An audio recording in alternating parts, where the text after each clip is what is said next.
Hello friends, आज की इस वीडियो में हम सीखने वाले हैं टैली प्राइम के अंदर इंटरेस्ट कैलकुलेशन के बारे में। कैसे हम जो है इंटरेस्ट कैलकुलेशन की एंट्री टैली प्राइम में कर सकते हैं।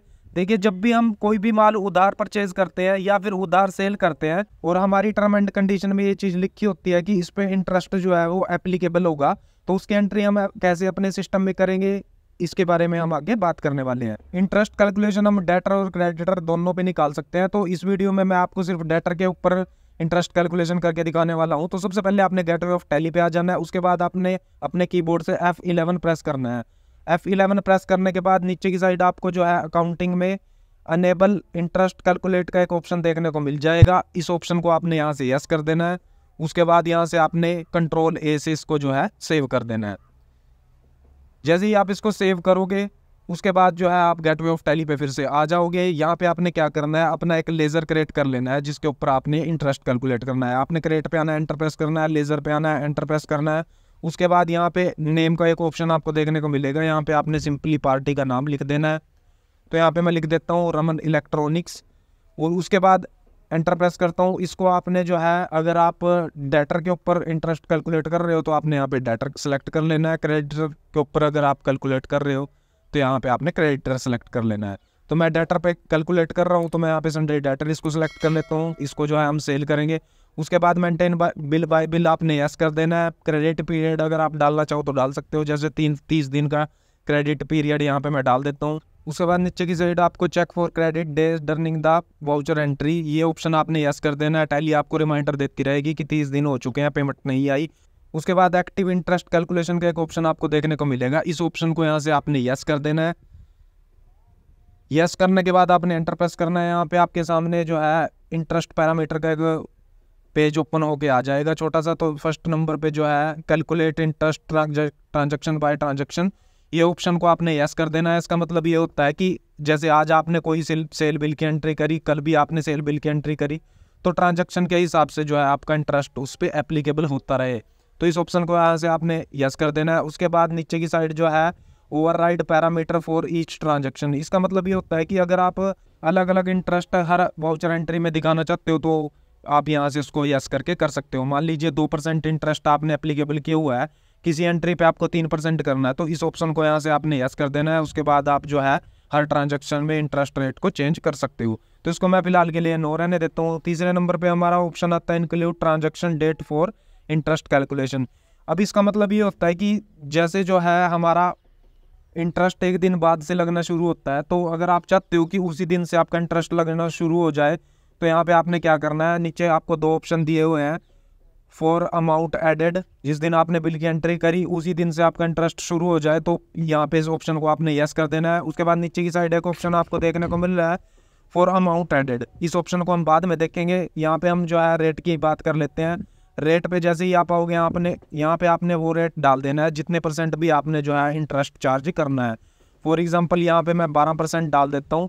अब यहाँ पे इंटरेस्ट आपने उसी हिसाब से डालना है। अगर आप मंथली डालना चाहो तो मंथली भी डाल सकते हो। यहाँ पे जैसे मैं 12% जो है वो ईयरली डाल देता हूँ, तो ईयरली भी आप डाल सकते हो, मंथली भी आप डाल सकते हो। उसके बाद जैसे ही आप एंटर प्रेस करोगे यहाँ पे आपको 4 ऑप्शन देखने को मिल जाएंगे।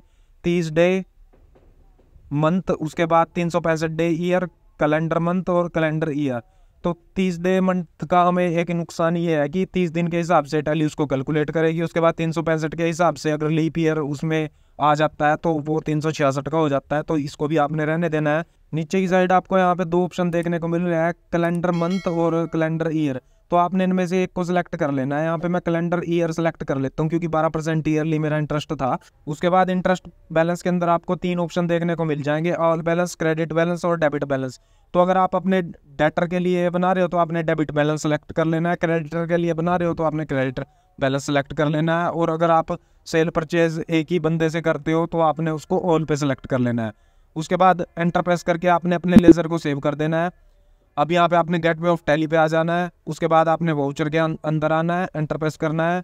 यहाँ से आपने जो है सेल वाउचर सेलेक्ट कर लेना है।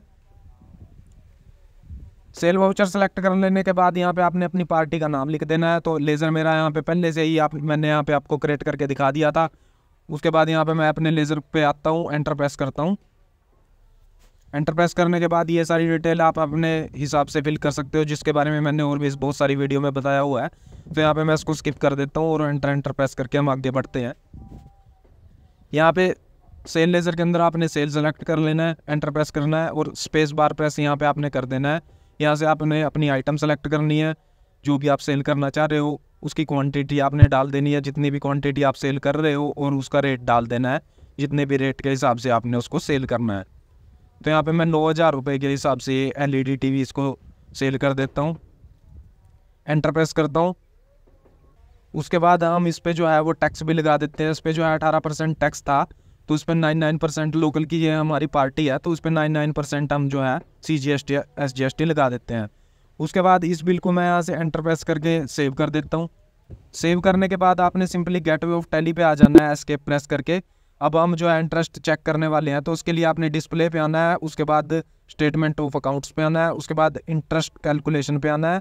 यहाँ पे आपको इंटरेस्ट रिसीवेबल और पेबल का ऑप्शन देखने को मिलेगा। तो अगर आप रिसीव कर रहे हो टैक्स तो पहले नंबर वाले पे आके एंटर प्रेस करना है। तो यहाँ पे हम रिसीव कर रहे हैं, तो इस पर मैं पहले पे आके एंटर प्रेस करता हूँ। उसके बाद यहाँ पे आपने अपनी डेट सेलेक्ट कर लेनी है, कब से कब तक का आप इंटरेस्ट देखना चाहते हो। उसके बाद आपने एंटर प्रेस करना है और 2-3 बार यहाँ पे आपने एंटर प्रेस करना है। तो राइट साइड में आपको देखने को मिल रहा है इंटरेस्ट जो है हमारा कैलकुलेट होके आ चुका है और पार्टी का नाम भी हमारा यहाँ पे शो हो रहा है। अगर आप चाहते हो कि जैसे 2 अप्रैल से 30 अप्रैल तक का है, जो अगर आप चाहते हो जिस दिन आपने एंट्री पास करी उस दिन से जो है इंटरेस्ट कैलकुलेट हो, तो इसके लिए आपने सिंपली क्या करना है, एस्केप प्रेस करना है। एस्केप जैसे ही आप प्रेस करोगे तो यहाँ पे आपको एक सामने आपके पार्टी का नाम आ जाएगा, कंट्रोल एंटर आपने यहाँ पे करना है। उसके बाद इंटरेस्ट कैलकुलेशन पे आपने आना है और यहाँ पे आपने जो है फर्स्ट वाले ये ऑप्शन जो है इसको यस कर देना है। इस ऑप्शन को आपने जैसे ही यस किया उसके बाद कंट्रोल ए आपने यहाँ पे प्रेस करना है, फिर से आपने कंट्रोल ए प्रेस करना है। तो यहाँ पे आपको एंटर प्रेस करना है फिर से। यहाँ पे आपको देखने को मिल रहा है जो इंटरेस्ट है वो 1 अप्रैल से 30 अप्रैल का हमें यहाँ पे देखने को मिल चुका है, यानी कि जिस दिन हमने एंट्री पास करी थी उसी दिन से इंटरेस्ट यहाँ पे एप्लीकेबल हो चुका है। अब दूसरे ऑप्शन की बात कर लेते हैं। दूसरे ऑप्शन को यहाँ पे मैं इसके बारे में आपको बता देता हूँ। इसका यूज़ हमारा तब होता है अगर हमारे पास किसी का एडवांस आ जाता है या फिर हम किसी को एडवांस पे करते हैं। इस ऑप्शन को आपने तभी यस करना है। तो इसकी भी एंट्री हम सेम वाउचर के अंदर डाल लेते हैं। आपने जो है अलग से इसकी एंट्री डालनी है, बट मैं जो है इसी वाउचर के अंदर आपको इसकी एंट्री पास करके दिखा देता हूँ। तो यहाँ पे मैं इसका लेज़र ओपन करता हूँ और यहाँ पे मैं अल्ट ए से इसकी एंट्री एक पास कर देता हूँ कि इससे जो है हमें पेमेंट रिसीव हुई है। तो रिसिप्ट में मैं आता हूँ, बैंक सेलेक्ट करता हूँ और अपनी पार्टी का नाम सेलेक्ट कर लेता हूँ मैं यहाँ पे। उसके बाद जितनी भी अमाउंट आपको रिसीव हुई है वो आपने यहाँ पे लिख देनी है और एंटर प्रेस करके इसको यहाँ से जो है सेव कर देना है। उसके बाद आपने गेटवे ऑफ टैली पे बैक आ जाना है और यहाँ पे आपने प्रेस करना है DSI, जो कि शॉर्ट फॉर्म है display statement of account interest की। तो यहाँ पे हमारा इंटरेस्ट वाला ऑप्शन फिर से खुल के आ चुका है। फर्स्ट नंबर वाले पे हम फिर से एंटर प्रेस करेंगे और यहाँ पे हम फिर से जो है डेट सेलेक्ट करेंगे। डेट सेलेक्ट करने के बाद हम फिर से एंटर प्रेस करेंगे और यहाँ पे हमारा जो है पार्टी का नाम आ चुका है। यहाँ पे आपको देखने को मिल रहा है जो हमने अमाउंट रिसीव करी थी उससे उसका भी जो है इंटरेस्ट यहाँ पे अलग से देखने को हमें मिल चुका है। अगर आप चाहते हो कि ये भी डेट जो है वो उसी दिन से शुरू हो जिस दिन हमें पेमेंट रिसीव हुई है, तो इसके लिए आपने फिर से वहीं पे आ जाना है लेज़र के अंदर और यहाँ पे सेकंड वाले ऑप्शन को आपने यस करके इसको सेव कर देना है। उसके बाद जैसे ही आप यहाँ पे इंटरेस्ट चेक करोगे, एंटर प्रेस करोगे, यहाँ पे आपको वो डेट देखने को मिल जाएगी जिस दिन आपने पेमेंट रिसीव की थी। तो ये जो भी एंट्री मैंने अभी की है, अगर आप किसी से एडवांस लेते हो तो आपने उसका लेज़र क्रिएट करके उसमें आपने एंट्री करनी है। वीडियो ज़्यादा लंबी ना हो इसलिए मैंने एंट्री इसी के अंदर आपको करके दिखा दी है, आपने ये गलती नहीं करनी है। होपफुली ये वीडियो आपको अच्छी लगी होगी। अगर अच्छी लगी है तो आप इसे लाइक कर सकते हैं, दोस्तों के साथ शेयर कर सकते हैं और अगर आप चैनल पर नए हो तो सब्सक्राइब भी कर सकते हैं।